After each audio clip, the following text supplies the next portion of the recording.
Oh, big story out of the AFL, Purple, as we say hello to you. Hello, Jim. Hello, Bill. Hello, Dangerous. They've moved quickly on the back of their executive management team reshuffle last week, and today have officially announced Greg Swan, the, I say famous administrator at Football Clubland, the most recent Brisbane Lions CEO, premiership winning CEO, and then prior to that at Carlton and Collingwood, a distinguished VFL or VFA figure before all of that. And yeah, a man I think who understands the game as well as anyone in the entire system. I think it's a really smart choice and one that they maybe could have done some years ago, because the game has been crying out from the club level area to just have some footy smarts in there. And I think he fits the bill absolutely perfectly. Yep. I agree. Spot on. That is a big call because he's, as you said, reigning Premier CEO. Yeah. They are going beautifully. Yep. So has he come back? Does he want to come back to Melbourne, or is it a good little financial he'll start on June 16, and I'd imagine the finances attached to it, Bill, are pretty lucrative as well. And then so they should be, because he did only, after the grand final in December, I think it was, of last year, recommit to the Lions to stay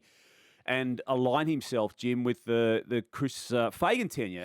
Those two are so synonymous with what had happened at the Lions. The club was a mess. It was a basket case when he got there, Greg Swan, in 2014, and then Fagan took over at the end of 2016. And those two figures have transformed this football club into an amazing success story. And contractually, they're both there until 2027. Clearly, Greg Swan is breaking that, but I think it's for the betterment of the game that he's so doing. And just to remind people, the splitting of the football role at the AFL, Laura Kane will stay as head of performance effectively, but Greg Swan will have the footy issues, the match review office, the player movement period, the dealing with coaches, the players, the umpiring, the laws of the game. And again, I just keep backing over. I just cannot think of anyone better for that, because he knows where the bodies are buried, he knows where the issues are, and he, most importantly, he understands what clubs want out of negotiations with the AFL. Bodies are buried. I like it. Old-fashioned saying, Bill. You know where they're all buried. Oh, right. Yeah. And there's one more role to fill there at the AFL? Yeah, that being the 2IC role for Andrew Dillon. And the leading candidates there Give are Simon. Me three. Yeah, Simon Garlick from the Dockers, Tom Harley from the Swans, and Amit Baines from the Western Bulldogs. There may well be others, but they're the three prominent ones, and depending on who you speak to, it's Garlick and Harley sort of heading the negotiations there, and I think that will be announced reasonably quickly too. I mean, he did finally act, Andrew Dillon, last week, and we praised him for finally acting. I think it was belated, but he has acted, and now he's going to be quick in replacing people. What are you starting positives? with? Well, yeah, I was tempted to start with the negatives today, but I've been trying to throw it around. Okay, well, we will start with the negatives, because Tom Harley's club, the Sydney Swans, is the big negative out of the round. So they've consecutively performed poorly now in rounds 11 to Melbourne, and more pertinently to Adelaide in round 12. It was a 90-point loss. It leaves them with a 4-win, 8-loss scoreline to this point of the season.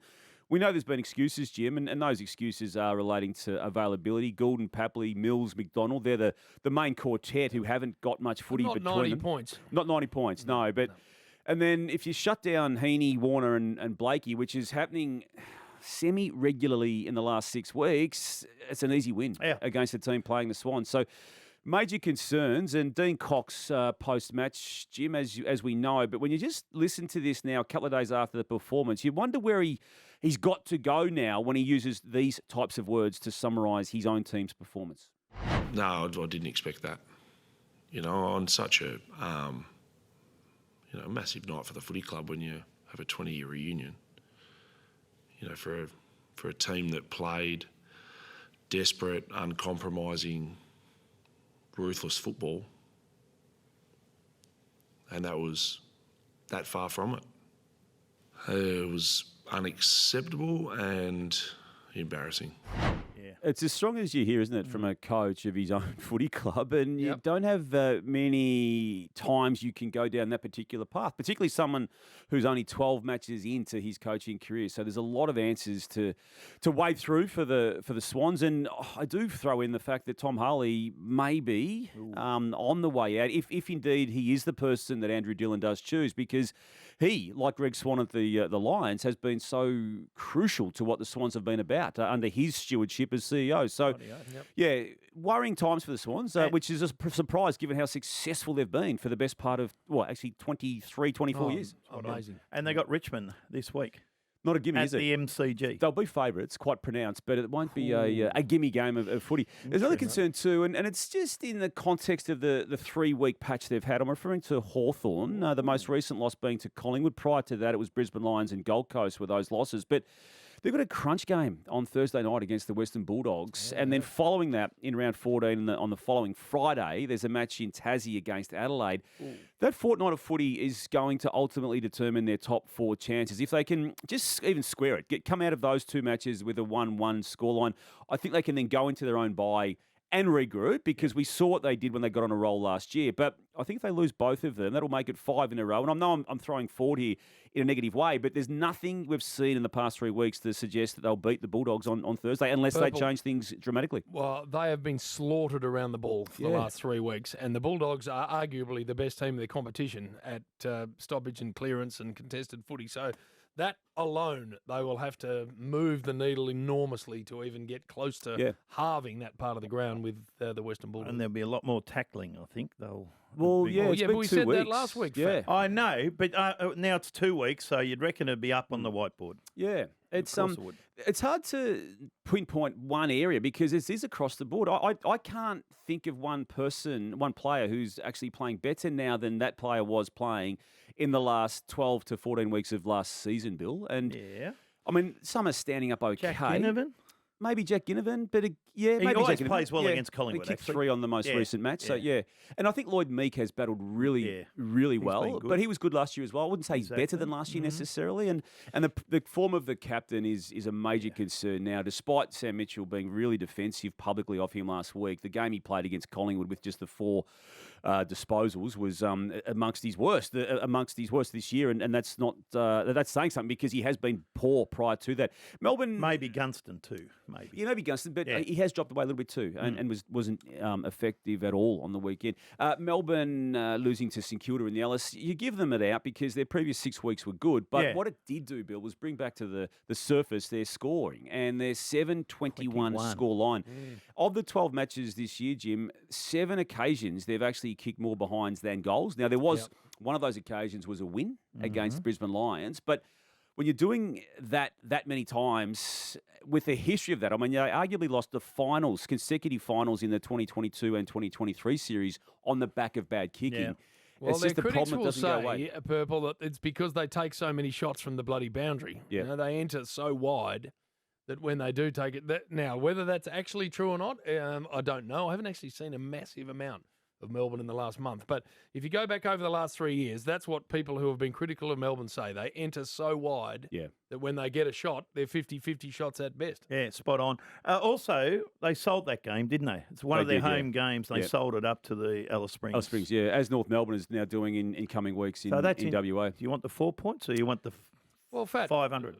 Hawthorn that's sold games for the whole time they won 4 premierships to Launceston. No one ever said a word. And North Melbourne played home matches at the SCG in that successful 1990s period too, Bill. So but I'm saying they've had a really good run and now it's just been stopped. Yeah, but 7 goals 21 to me was the reason they lost the game of footy, not where it was. 10 goals 17. Richmond, they could have won. They lost the 2 on that reason. You're speaking, I believe, to Callan Ward. Yeah. Is that locked in? After 5 o'clock. It has been confirmed this afternoon that he has suffered the ACL, and we're hopeful, I think, deep down, weren't we, that it was going to be a Sam Darcy type of outcome where the official diagnosis wasn't as bad as the feared one, but unfortunately for him, it is the ACL damage, and after 327 matches with 2 footy clubs and the leadership role that he's had for the then expansion club GWS from 2012 right through until the weekend just gone has been profound in that football club's history, and even the effect he had at three-quarter time, 28 points down. I'm putting this in as a negative for Callan Ward, but there was a positive element to it. The speech that he did give to his players at three-quarter time helped them overcome that 5-goal deficit against Richmond. Well, and that doesn't surprise anyone because he is a class act. He holds the record amount of games up there, of course, for the Giants. I've got a question for you, Purple, just before we leave, because Brisbane and Essendon, magnificent game of football to start the round, Thursday night. Yes. Unfortunately, I have too many banana Essendon supporters who are mates. I don't know how that's happened. Too many. You're better than that. So I thought I was better than that. So all I got Thursday night as the game went on was Was Wayne Carey anywhere near Nate Caddy at the same age? I'm like, not fit to lift his bag out of the boot. Yeah. And then another one. Was Carey anywhere near what Caddy? So I'm just having a look at the coaches' votes here. Yeah, none. I can see 6 blokes named, or Yeah. 7 even. None. I don't see Nate Caddy's name. I think he's a very, very talented young man. Exciting. But I I'm like just what he putting, did. I'm Yep. just putting an all-points bulletin out Yep. to try and compare him Yep. to the greatest ever. Well, Just stop it. it did take the Duck a few years too, didn't it, to become the Ducks that we ended up knowing. So, yeah. I don't want to hear that comparison ever again. No, That's all I'm saying. Fair But enough. It was a very as good good as this young man can be. 10 disposal game. Yeah, it was. For a 10 disposal game, it was very good. He Right, actually so had positives? Harris Andrews rattled. Yeah, He positives did. next. All right, now we're getting positive, We Purple. are, Jim. And guess what else we got later on? What? The bus is making a comeback, Jim. Right, I like it. It's back, Bill. Positive, Damien. Yeah, I felt the player of round 12, when there are only 7 matches, given the 4 teams having a bye, was still Sidebottom. Who did you want to say was? Callan Wilkie. He was in the top 3 in my Right, list. good. Yeah, but I think I want to Steele, start with yeah, Sidebottom yes. because I just thought that was as clinical a performance from agreed. the team. Collingwood beating Hawthorn on Friday night, MCG to go 10-2, but what Sidebottom did within that game, we just continue old to is talk he? about him. He's 48. No, 34, Bill. But mate, he's star. as clean a ball user as we may have ever seen. And I thought what we saw on that particular game was as high-end as he's performed, arguably in his career. So to be still doing that, to be having the effect he's got on a team that is position number 1 on the ladder after 12 rounds, and to just give this Collingwood team this amazing hope again in a season in which they were entering the year considered to be way too old and past it and just hanging on at the very best. They're putting together something very, very special in front of us, and he's leading the way in it. Well said. Shea Bolton, Shea Bolton, I'm going yep. to give him the second best player out of the round, Bill, just because I've loved now that he's got himself in sync with his new team, the Dockers, and they've now had a very good 3-week patch. What? Yeah, it started with a good win against GWS, and they belted Port Adelaide, or convincingly beat Port Adelaide, and then were really good at the away venue against Gold Coast on the weekend. Now, the usual suspects, your nephew, Jim, was amongst it again. Andrew Brayshaw, Caleb Sarong was also super. Luke Jackson's putting together a really nice season, full stop, but it's been crucial in this 3 weeks. Jordan but Clark. yeah, Jordan Clark's had a good year, I reckon. Bloody Bill, good off the year. halfback, even when they were He's all struggling Australian. early.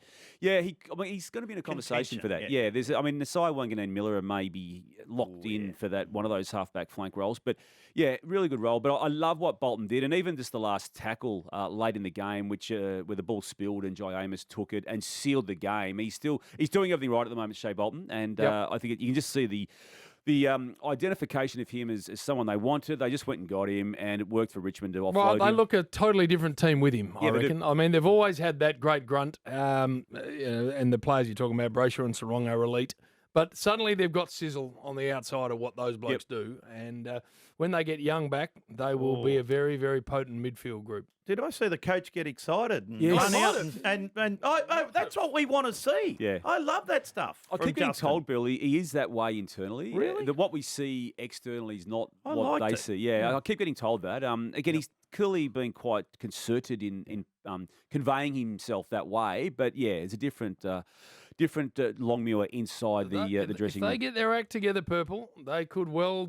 This is one of those funky years, I reckon. There's a couple of real good teams, and then there's some between 3 and 10. You just don't know. So if they get it right, they could cause some damage. I agree with you, Jim. They've moved into the 8 now. That's on the back of the Bulldogs having the bye, so they've now played the extra game than the Bulldogs. But there's plenty of runway left for them to get on a significant roll. And they're only a game out of the top 4 spot at the moment. And your third best player? Callan Wilkie, Bill. What a star. Yeah, he really He has is. been for the last, what? Our man. Hey, I know, he's our man. Never missed a He's game. all Australian. Never missed a game since he started. Of course he Yeah, is. he's a bloody star. Yeah, well, he's All-Australian last year, and the form he's showed to this point of this year, particularly yesterday in Alice Springs against Melbourne, was very, very top You shelf. know what I love about him, Fat? He marks the ball. Yes. Defenders that mark the footy are absolute rolled gold. Yeah, and he used it well too, Jim, doesn't he? Yep. And he makes sure he gets it to the right players, and the right players yesterday were the usual suspects in the side. Wanganeen Miller, who was great after that heavy knock. Aidan Johnson got him. As we talk, we don't yet know what the match review office is going to do on that situation, but it took him out of the game for 15 minutes. He was clearly rattled. He was cleared, but when he came back, I don't know what Melbourne was was doing in just letting him run and dominate and basically control and determine outcome. It was a great performance. They've got to by sign him. him up, don't they? Yeah, it's a worry, isn't it? You get to round 12 of a season in which he's out of contract, just where they're at and trying to lure other players from other clubs there. They lost Josh Battle this time, or last year, so they can't afford to lose it. Windhager gets a standout too in the conversation. Great role on He's a beauty. Good to see Butler, 4 goals, Nice. just helping the workload there of Higgins, Sinclair and Steele, the usual suspects, particularly Sinclair. What about the meatball? He was great. Absolutely pressed it. The meatball, he was very good. First game for the year. First game for the year. Well done. I got one. Jamie Elliott. Yeah, What about his last 5 weeks? unbelievable. 33 goals for the year. Yeah, exactly. And did you see Josh Rushelli? Yes, I want to mention him. Mention his little soccer It flick. was as good a set up a goal for Ben Keys, wasn't it, as you'd see. And he just pointed Keeser the boot, loved it. got the point of the ball where he needed it to, and perfect. soccer style. Yeah, Keys kicked 3 again, as Rochelle did. Big win against the Sydney Swans, and the recruits that they've added most recently last year with Peatling and Alex Neil-Bullen and Isaac Cumming, who may have been best on ground, but I've loved the Rochelle game. I've loved the Rochelle season. And to given when he's keep come off. Keen too, because Collingwood were all over him, weren't Yeah. they? So they kept him. And he's had a really good As he 6 weeks. was. Yeah.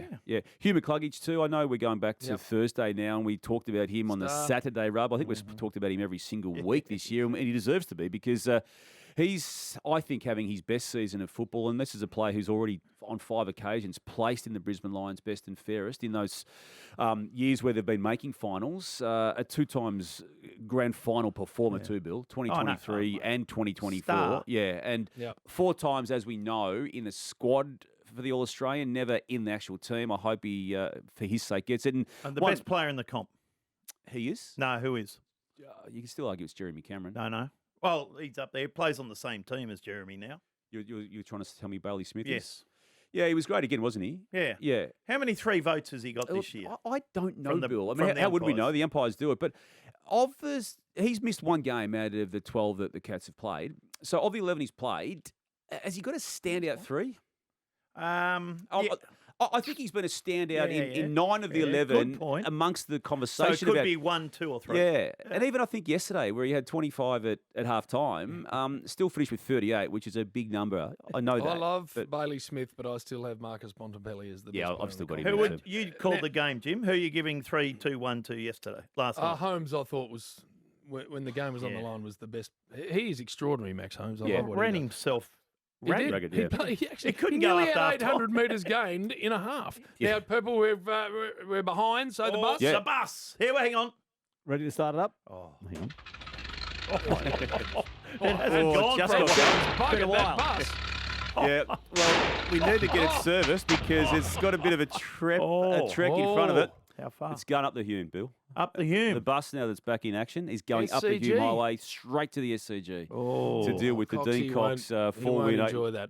No, he won't. He's got a few things to worry about. Don't but you once drive it. Once the bus No. parks in that parkland opposite the SCG, he's got a few more problems because it's going to be there for a little bit, I think. Yeah. Me. Oh, wow. Yeah. All It's right, that other one Purple. we've got, that smaller one, it's never left Arden Street, Jim. By the way. Shut up. Don't even think about They leaving didn't it even up. No, play. that's just there. The last 6 weeks that's ago, on blocks. they're just building beautiful. They didn't even play Damien. You had to bring him up. Building beautifully, what, up to second last on the ladder where they've been for 6 years? They've had enough of you, North Melbourne. I hope some of them just latch onto you and you'll end up with 8 eyes.